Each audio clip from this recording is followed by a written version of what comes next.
সুপ্রিয় দর্শকবৃন্দ আসসালামু আলাইকুম। তো আপনারা দেখতে পাচ্ছেন আমাদের পরন্ত বিকেলবেলা কিছু আমরা ঘুরতে ঘুরতে চলে আসলাম আমাদের সেই জমিতে। তো অর্থাৎ যে জমিতে আসলে আমাদের 12 প্রকারের আসলে ফসল ফলানো হয়েছে।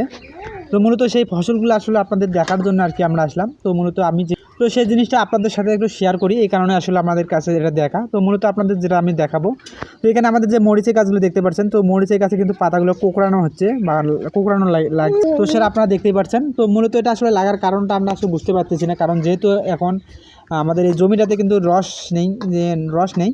তো এই রস না থাকার কারণ না আসলে এটা বাবরিটাই মানে যেটাকে বলা হয় বাবরি রোগ, তো মূলত সেইটা নাকি। তো সেটা আসলে এখনও আমাদের বুঝতে পারবো না, কারণ যেহেতু আমাদের গাছগুলোতে রস নাই। তো এটা রসের জন্য আসলে আমরা পানি কিন্তু না দিছি 2 দিন থেকে। তো 2 দিনের মধ্যে আর কি আমরা এটা পানিটা দেওয়া হয়েছে। তো পানি যেহেতু এখন আমরা দিয়েছি, তো আসলে আমরা বুঝতে পারতেছি না, এটা আসলে বোঝা যাবে আর 2-3 দিন পর আসলে। তো তাহলে আমরা বুঝতে পারবো যে আসলে এটা আমাদের তো মূলত আমাদের এখানে আসলে দেখার জন্য আসছি। তো এখানে কিন্তু আমাদের বেশ পদের আর কি সবজি আছে। তো এখানে এই কারণে আসলে আমাদের যে গাছগুলো যেটা আপনারা দেখতে পাচ্ছেন, আসলে এই মাটিগুলোতে আমাদের রস বলতে নেইও। তো রস যেটা নাই যেহেতু এখানে, তো এখানে গাছের অবস্থা তেমন একটা ভালো থাকবে না, এটাই স্বাভাবিক। তো এখানে আমাদের কিন্তু মরিচের পাশাপাশি যে জমি আপনার সাইডে যে একটা ফসল আছে কিন্তু এখানে আপনারা সেটা দেখতে পাচ্ছেন। তো মূলত রসুন, তো এই রসুনটা কিন্তু একটু ভালো আছে, তো সেটা আপনারা দেখতেই পাচ্ছেন।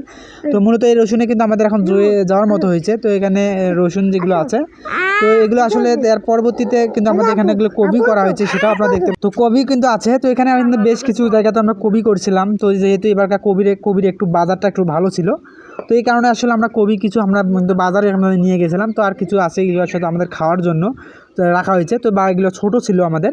তো এই ছোটো কবিগুলো কিন্তু আসলে আমাদের এখনও মানে হয়নি, মানে যে কবিটা যেটা আসলে বাঁধা যেটাকে বলা হয় পরিপক্ত যেটা বাঁধা, তো সেটা কিন্তু বাঁধেনি। তো আর পরবর্তীতে যে ফসলটা আপনারা দেখতে পাচ্ছেন এখানে যে এই সাইডেও কিন্তু আমরা রসুন করছি।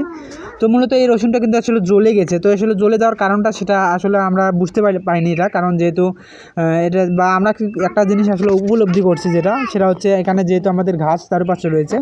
তো এখানে ঘাসগুলো কিন্তু আসলে অতিরিক্ত ঘাস থাকা অনেক দিন যাবত কিন্তু আমাদের এই ঘাসটা আছে এখানে।